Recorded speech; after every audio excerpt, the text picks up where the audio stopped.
rela turun, dan turunnya di Bekasi untuk meninjau kawasan yang jadi korban banjir sejak Senin kemarin. Nah, saat ke lapangan itu, ini Om Begawan perhatikan ini bagaimana cara seorang pejabat, apalagi itu tingkat nasional, menjalankan tugasnya.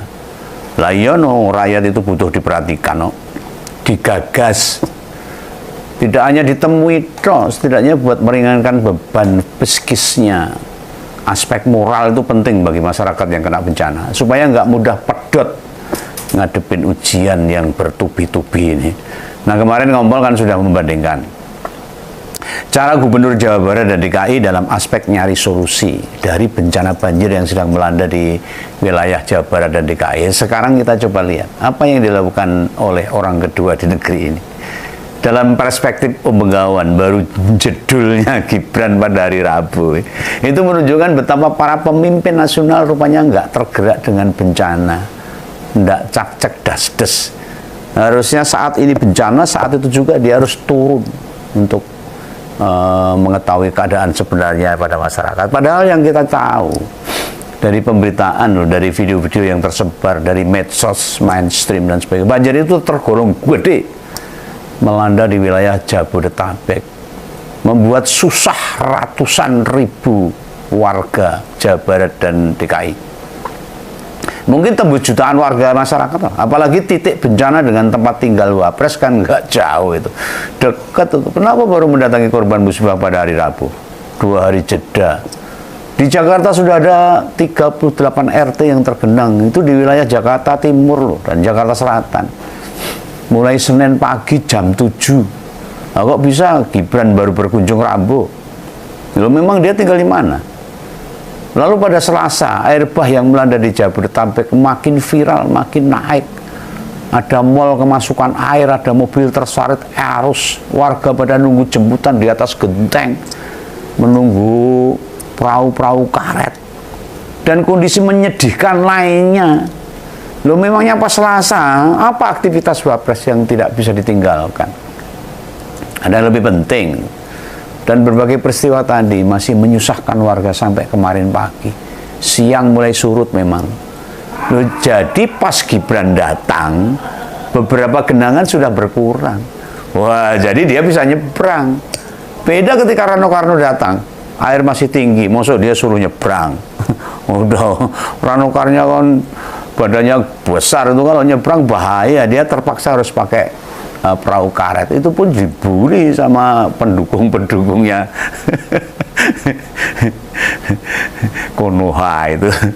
Lah beneran ini sikap Presiden dan Wapres itu mempertontonkan empati serta perhatian pada kesulitan rakyat. Tak simpulkan, tak analisa ya kurang. Nengok rakyatnya sendiri tuh, di titik yang tak jauh dari ibu kota, butuh 2 hari. Lah ngapain aja 2 hari itu? Wah, emosi tenan. Kehadiran Wapres ke Bekasi di beberapa titik, ya monggo tombo cele, ben dikira ada perhatian. Andai Senin atau Selasa ada agenda penting, apakah agenda Wapres itu ngedur sedina muput, ngedur tahu, terus menerus itu, alias padat sejak pagi hingga malam. Padahal itu SOP-nya ketika ada bencana nasional, Wapres yang harus turun duluan. Tapi kan enggak, itu bukankah kalau ada bencana dengan banyak korban yang merasakan itu butuh segera kehadiran pejabat di tingkat nasional. Rapat, meeting, pertemuan diundur kan bisa tuh. Karena bencana diundur, gue tentean. Kan nggak bisa dinunda-nunda kalau namanya bencana, itu harus segera ditangani. Piye sih? Mestinya Selasa pagi atau Senin malam, Wapres itu kan bisa langsung melihat atau menemui warga yang kena banjir di titik yang dekat lah sama Istana Wapres. Bisa bersubuhan di Istana Wapres, atau malam usai agenda resmi berakhir. Kok tidak dilakukan? Apakah jam 9 malam tetap ada budaya tidur? Nggak mau turun ke lapangan pada malam hari? Kenapa? Ada apa? Nah, Presiden mestinya begitu tahu ada bencana besar, itu tugaskan Wapres kan, tugasnya kan begitu. Lah apa perintah Presiden diabaikan mungkin sama wakilnya? Apa berani? Lu bencana sejak Senin itu pejabat tingkat pusat baru turun Rabu loh. Ini ada apa sama pemerintah kita ini? Apa dianggap banjir itu bencana biasa aja? Cuma air itu loh. Atau karena nggak ada korban jiwa sehingga tidak bergegas buat melihat apa yang dialami rakyat, kesedihan rakyat, keprihatinan rakyat. Nah, adalah yang lain nih, yang pengen tak sorot pula nih di kunjungan Wapres ke lokasi bencana ini. Datang ke lokasi kok lenggang nganggung aja tuh melambe. Kan tangan tak ngembawa buku kecil sama bolpoin. Ini nggak banget ini buat rakyat. Setidaknya bagi Begawan, mengapa begitu? Sebagai pejabat publik, bahwa dibiasakan mencatat, buat niti, menandai apa saja yang mesti segera dibantu ke Pemda dan Pemprov gitu loh. Bukan unu-unu uang toh, mikir lali loh. Apa yang perlu disampaikan masyarakat mau ditompo ganggih ya akan diusahakan, lupa kalau nggak dicatat. Lah kalau wali kota, bupati sama gubernur jarang bawa catatan, soalnya dia biasanya ke lapangan sama kepala dinas. Oke teman-teman, kembali lagi dengan saya, salam inspirasi, salam NKRI, harga mati. Tentu teman-teman juga sudah mendengarkan sedikit penjelasan dari saudara kita Begawan. Tentu sangat menarik dan sangat jelas dalam situasi politik saat ini, dalam pemerintahan Pak Presiden Prabowo Subianto, berbagai macam masalah yang terjadi di negara kita ini. Tentu masalah ekonomi, tentu masalah banjir, tentu masalah koruptor yang merajalela di negara kita sendiri. Ini adalah tanggung jawab Pak Presiden Prabowo Subianto, segera bertugas dengan baik, segera memberantas para koruptor-koruptor yang sangat merusak negara dan sangat merugikan masyarakat dan sangat merugikan negara dalam utang. Tentu ini adalah salah satu tindakan yang harus dilakukan oleh Pak Presiden Prabowo. Segeralah tangkap mafia-mafia atau tikus-tikus pengoplosan Pertamina. Tentu bukan hanya itu saja yang kita bahas, melainkan penjelasan dari Begawan sebagai saudara kita yang menjelaskan tentang Gibran yang mencek banjir. Tentu dapat kritikan, bahkan Gibran sebagai pencitraan, dan bahkan Gibran dicueki emak-emak. Tentu Gibran sebagai wakil Presiden Prabowo Subianto tentu menuai kritikan, duduk salah, diri salah. Tentu ketika Gibran mendapatkan julukan sebagai capres yang didukung oleh Joko Widodo, tanpa Jokowi Gibran bisa apa? Berbagai macam kritikan-kritikan yang masuk terhadap Gibran. Nah, teman-teman, di sini kita membacakan sedikit komentar dari saudara-saudara kita yang bagaimana mereka menanggapi penjelasan dari saudara kita Begawan sebagai ulasan kita malam hari ini. Samsul tidak bisa apa-apa, kasihan bapaknya, terlalu sadis anaknya, dijadikan tertawaan dan umpan seluruh Indonesia. Kalau di Jepang atau Korea, Samsul sudah akhir. Tentu ini adalah salah satu ambisi Jokowi pada saat itu. Tentu kita tidak bisa menjelekkan, maksudnya kita tidak berniat untuk menjelek-jelekkan Gibran, karena Gibran adalah pemimpin yang sebagai wakil Pak Presiden Prabowo Subianto. Tetapi kok masyarakat tidak suka dengan Gibran? Tentu ada permasalahan-permasalahan yang dilakukan oleh Gibran. Tentu kita sebagai masyarakat juga berhak mengkritik tindakan-tindakan pemerintahan ketika pemerintah kita salah melakukan. Jadi tidak heran bahwasanya Gibran banyak menuai kritikan. Jokowi dan Iriana akan memulai umpamatan rakyat melalui Gibran selama masih menjadi wapres. Tengah anak dicaci oleh rakyat sendiri.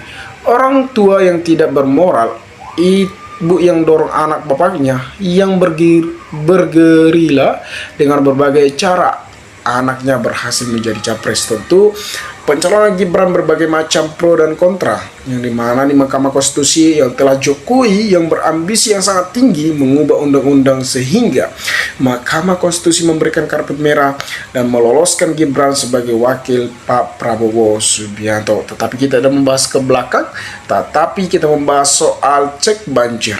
Cek banjir tersebut Gibran memang turun ke jalan, turun melihat masyarakat, tetapi berbagai masyarakat mencueki Gibran. Mungkin kalau teman-teman penasaran, ya cek aja di media aplikasi X. Tentu teman-teman bisa melihat bahwasanya masyarakat juga sadar bahwasanya Gibran ini yang sangat muda, tentu pemahaman atau kebutuhan masyarakat yang susah diminimalisirkan tentu yang agak sulit teman-teman. Celengan celinguk muksang para-para nggak ada solusi, tapi para cembokernya memuja dan memuji, padahal ada medsos tinggal dikerahkan sesuai topik isi. Mas Wapres malah panjat sosial, kompakan sama Pak Mantan tiap hari pansos terus. Nauzubillah min dahali. Semoga Bapak Prabowo Subianto diberikan kesehatan dan keselamatan kerja dalam lindungan Allah Maha Kuasa atas segala pertolongan Tuhan. Pokoknya rekomendasi buat yang suka aja, kalau main mending di Garuda Hoki bro. Nah, itu pilihan rakyat 58% pemilu dengan dana yang tidak sedikit tanpa Wapres Samsul. Dapat Samsul teman-teman, bukan apa ya.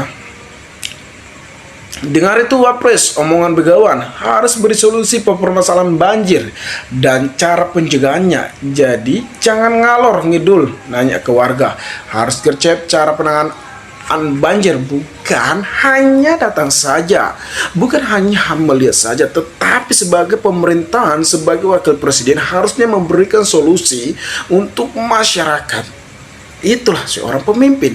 Memang pemimpin sangat berat tanggung jawabnya, tetapi ketika beliau ini ingin menjadi wapres, tentu dia harus siap menuai kritikan, tentu merancang apalagi soal banjir, bagaimana untuk penanganan banjir ini agar tidak banjir, bukan hanya omong-omong doang dan mempertanyakan masyarakat, bukan, tetapi melainkan bagaimana solusinya untuk kedepannya agar tidak banjir lagi. Maklum Gibran masih ngantuk waktu banjir itu terjadi. Ngakak sekali ya teman-teman. Wapres untung-untung ke lapangan. Seharusnya pejabat daerah baru tetap wapres kondisi bencana sekarang yang menggerakkan presiden untuk membantu real rakyat karena bencana. Termaksud menggerakkan perangkat pejabat di daerah. Penggerakan di daerah ada power jika pemerintahan presiden langsung.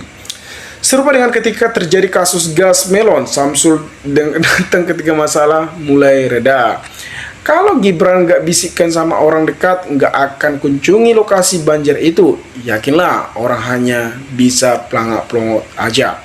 Negara menghabiskan uang triliunan hanya dapatkan si Samsul yang tidak tahu apa-apa, bikin malu Indonesia. Para bapak, para ibu, sehat? Sudah pada makan belum? Tentu Gibran selalu diejek oleh masyarakat, melainkan pidato Gibran para-para, melainkan berbagai macam lah kesalahan-kesalahan Gibran pada saat ini. Sedangkan Gibran sebagai presiden, bukan sebagai presiden tetapi wakil presiden yang seharusnya komunikasi yang lebih relevan, lebih efisien, tetapi dengan pidato-pidatonya mungkin teman-teman penasaran, tentu cek aja teman-teman di berita bahwasanya Gibran menyambut dengan mengatakan para-para, tentu itu pun diberitahukan oleh masyarakat. Tentu ya sebenarnya sah-sah saja, yang seharusnya pemimpin harus memahami konsep berkomunikasi, tetapi ya semangat saja teman-teman. Semangat Om Begawan yang cerdas. Gibran nggak bisa diandalkan. Celingak-celengok, lihat Gibran malah pusing fufah. Sorry mas, Mister kedua nggak ngerti apa tugasnya. Cangong dan ngamang, tolong bantu ya mas. Saya pikir malah pandai Mbak Begawan daripada Gibran. Mas Gibran nggak mau nunggu laporan kasus banjir, beliau langsung turun ke lapangan. Oh kasihan basah-basah bisa masuk angin. Teh Mister Ali mijit-mijit. Jadi banyak masyarakat menganggap bahwasanya Gibran ketika mencek banjir tersebut ini memalukan bagi Prabowo Subianto dan bisa dicap sebagai pencitraan. Tentu masyarakat juga sudah sadar, masyarakat juga sudah pintar bahwasanya mana yang berkualitas dan mana yang benar. Tentu sebagai presiden, tentu sebagai wakil presiden harus memberikan solusi, bukan hanya datang saja, melainkan menanyakan masyarakat. Tentu sebagai pemimpin harus gersip. Oh ini solusinya. Itulah seorang pemimpin. Pelangak-pelongok bingung nggak tahu mau ngapain, nggak berani ambil keputusan. Akhirnya telepon bapak, aku mesti ngapain sekarang. Jadi sangat malu dong. Dia sebagai presiden, bukan sebagai presiden, sebagai wakil presiden maksudnya teman-teman. Begitulah kualitas wapres dengan biaya mahal itu aslinya malu. Gak kasihan Pak Prabowo punya wakil yang Pak Pok-Pok. Harusnya seperti Kang Denny Mulyono saat set dengan turun tangan sendiri. Kang Denny tidak pelang-pelongok, piye-piye amit, astagfirullah, bikin sesak napas saja. Alam tidak ridho dengan pasangan Pak Prabowo Gibran. Alhamdulillah. Tentu kita bisa lihat dan sebagai contoh Kang Denny yang saat ini turun ke jalan dan secara terang-terangan dan memberikan solusi. Saya menyukai kepemimpinan Kang Denny tersebut. Semangat terus Mas Wapres, biasa itu orang yang gak suka aja. Inilah jadi pembuktian buat Mas Gestron ke depannya. Ya seperti apa biar gak banjir lagi. Sehat selalu Mas Wapres. Tentu inilah sebagai bujar dari Samsung, kita bukan tidak suka dengan Gibran, tetapi kita tidak suka ia sebagai wapres, yang dimana sebagai wapres harusnya lebih tegas, lebih agresif untuk melihat kondisi dan situasi. Nah teman-teman, mungkin sekian video ini. Jika ada pertanyaan atau tanggapan dari teman-teman, maka berikanlah tanggapan teman kolom komentar agar kita bisa saling tukar pikiran satu antara lain. Salam inspirasi, salam NKRI, GR 2045 melaporkan.